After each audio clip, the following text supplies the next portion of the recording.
নমস্কার বন্ধুরা, সবাই কেমন আছো? আশা করি সবাই ভালো আছো। ভিলেজ লাইভ একটি ব্লগে আপনাদের সকলকে স্বাগত।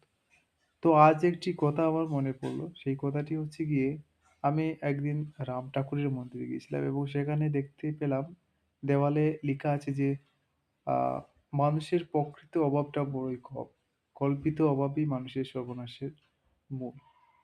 তারপর আমি এই কথাটিকে নিয়ে একটু ভাবলাম, দেখলাম একদমই ঠিক। আমাদের জীবনে প্রত্যেক মানুষের জীবনে খাদ্য, বস্ত্র, বাসস্থান যেসব নিত্য প্রয়োজনীয় সেইসব আমাদের আছে। তারপরও আমাদের মনে অনেক দুঃখ, কষ্ট, বেদনা। কারণ আমরা সবাই কল্পনাতে বাঁচি। আমরা কল্পনা করি এই হবে, সেই হবে, আমি এই করব, সেই করব। সব বিলাসিতা। আমাদের যা কিছু প্রয়োজন সেই সবকিছুই আমরা পাচ্ছি। তারপরও আমরা কষ্টে আছি। কারণ আমাদের কল্পনা আমাদেরকে কষ্ট দিচ্ছে। তো কল্পনা ছেড়ে বাস্তব জীবনে সবাই আসুন।